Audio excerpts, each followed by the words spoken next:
The David Pakman Show at davidpakman.com. Welcome to the bonus show. A restaurant owner in South Carolina named Tommy Darris says that he is going to sell his business because he has lost a year-long battle to remove a Confederate flag from his parking lot. There's a local group called the Sons of Confederate Veterans who say that the land was deeded to them by a former barbecue joint owner who kept racist literature in his restaurants. And the group says that they fly and maintain a monument to an 1865 Civil War battle, not even really a battle, more of a skirmish that took place on that land to honor their ancestors who happened to fight for the pro-slavery South in the American Civil War. Darris didn't want the flag at his restaurant, so he tried to take down the flag in November of 2016. The group protested. They were unable to find a compromise, and Darris has now agreed to sell the Edisto Creamery in Orangeburg, and he is no longer going to be involved in that business. This is this is horrible in so many ways. I mean, first and foremost, the fact that a business now has to be sold over a Confederate flag at all is absolutely horrible. The fact that we still have this meme of Confederate flags honoring those who fought for the South as if it's anything other than just that was the wrong side. It was objectively the immoral side. It was a war about slavery. Those who say it was about states' rights are forgetting that it was about the states' right to have slaves as a legal thing. And this is just such a depressing story in so many ways. Yeah, and the sad and uncomfortable thing is that I don't think Darris really has an argument to take the flag down because it's on private land after all. I'm all for getting rid of Confederate statues. I think those belong not on public land, but maybe in a museum because they're relics of history and we should look at them at that way, but certainly not celebrate them.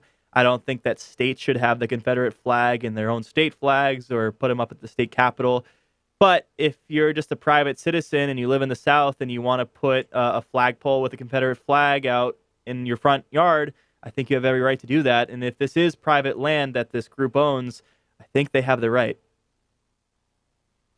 I think that you're probably right about that. And as an attempt to sort of counteract the negative impact of the Confederate flag, even though it's South Carolina, it was having a negative impact. They put up on one of those boards, like the ones you often see outside of a gas station saying, we've got 99-cent sodas or whatever inside.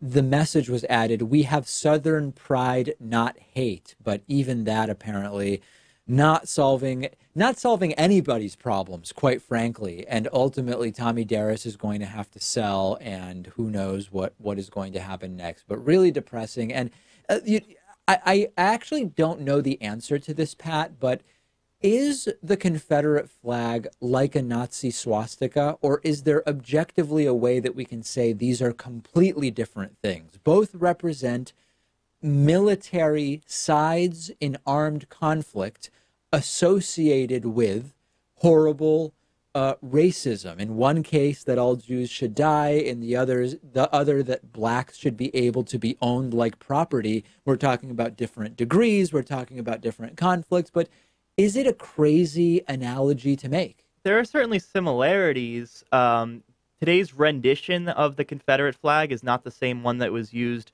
during the Civil War. So there is that distinction, but I think the comparison stands. And it's good to see that this is affecting business even in a place like South Carolina. South Carolina was the first state to secede from the Union. There's a strong Confederate Southern pride sentiment there, and yet the business is failing. So it looks like we are making some headway on that front.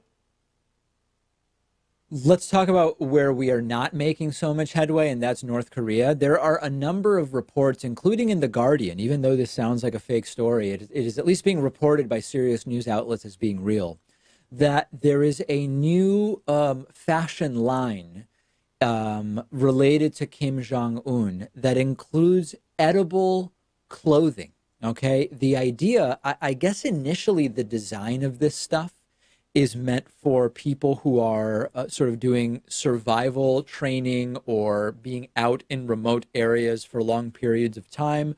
But in a country that is experiencing significant famine and starvation like North Korea, it apparently would be useful to them.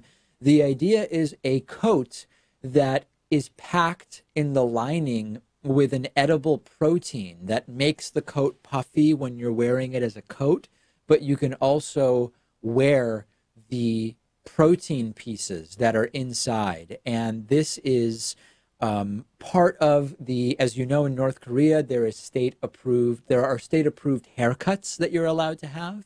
There's also state approved clothing, and the new catalog in the North Korean fashion catalog includes these coats with edible protein inside. How crazy are things in North Korea? And really, quite frankly, how depressing? Totally crazy. Totally crazy. Coats made out of protein, amino acids, fruit juice. How do they get fruit juice in there? Magnesium, iron, calcium. All sound vegan, but who knows if the coat also includes down or leather. We'd have to take a look at that. Yeah, this is a problem, especially because I don't see how it would work. Like, if you're stuck out in the elements, if you find yourself trapped in the middle of a blizzard out in the mountains or something, I think the first priority you would have would be to keep yourself warm. So I wouldn't want to eat my jacket. I'd want to just keep it on and try to find food somewhere else, because you'd have a couple weeks to find food before you'd starve to death. Yes, although after a couple of days, your energy level would be significantly lowered. So even though you can survive without food for quite some time, I think your ability to forage would be significantly limited.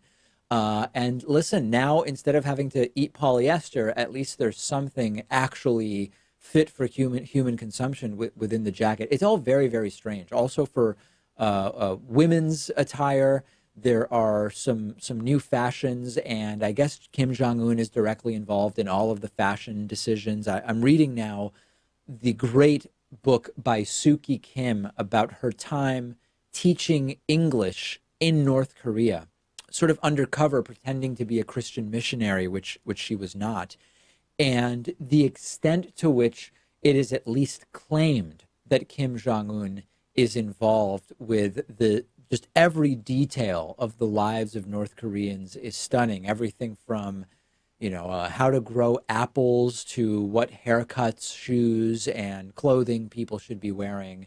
And the only real revelation, other than the edible coats from the last couple of weeks out of North Korea, is that Kim Jong-un seems to have put on a lot of weight. I mean, he's a really big guy at this point, Pat. I haven't seen pictures as of late. Maybe the stress is getting to him. Maybe he's eating too many jackets. That's another possibility.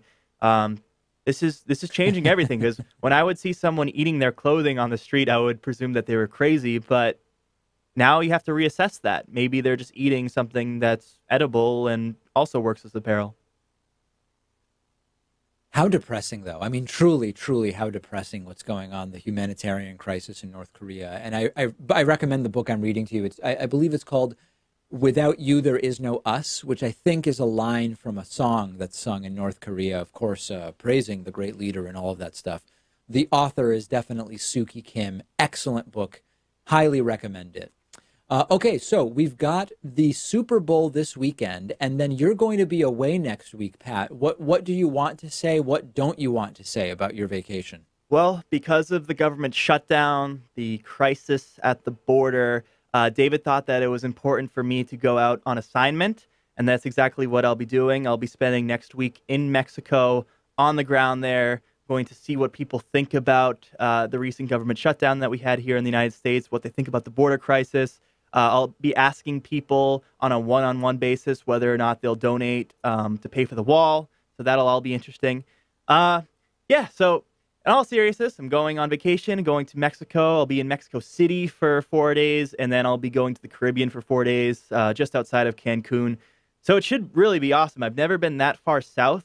I have left the country plenty of times to go to Europe and Canada, if that counts, but haven't been to Latin America before. And I'm really thrilled for this one, especially because it's getting really cold here in Boston. Last week we had a day where the wind chill was negative 15 or so. So it'll be nice to just be hanging out on the beach in Cancun, 80 to 85 degree weather. I'm really looking forward to that.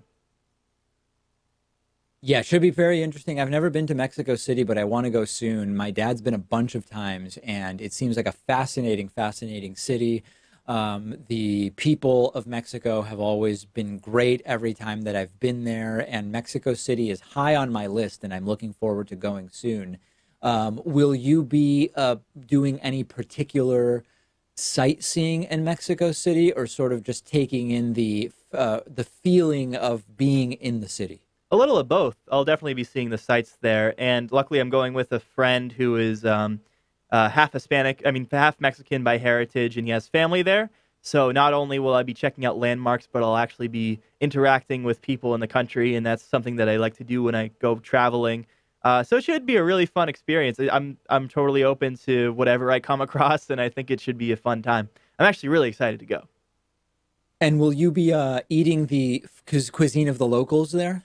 Yeah, it's actually really easy to eat Mexican food as a vegan. Sometimes you'll be able to have tofu as the filler for burritos, tacos, etc. But if you just have the vegetables and the corn and the salsa and the guacamole and the refried beans, I think you're usually pretty good. But I will also be bringing my powdered meal replacer just in case. Yes, and you may also find that the food in the state within which Mexico City resides differs from so-called American Mexican food. That's also a possibility I hope you're prepared for. Yeah, but in the latter half of the week, I'll be going to Cancun, which is very touristy. A lot of Americans go there. So if I have too much culture shock from the food in Mexico City, I'll be able to undo it by the time I go to Cancun. Yep, you'll be able to just hang on the beach and drink Soylent, which I think will be a great way to recover from the time with the different cuisine that you may experience. All right, well, that sounds really good. I will not be going anywhere warm. I will be here hosting the show next week, hopefully after the New England Patriots have won another Super Bowl. Going to the Super Bowl, almost a yearly tradition here in New England. Winning the Super Bowl, less so. But we will see what happens. I will be back with a new show and bonus show on Monday. Full week of shows as normal, even though Pat won't be here. The David Pakman Show at davidpakman.com.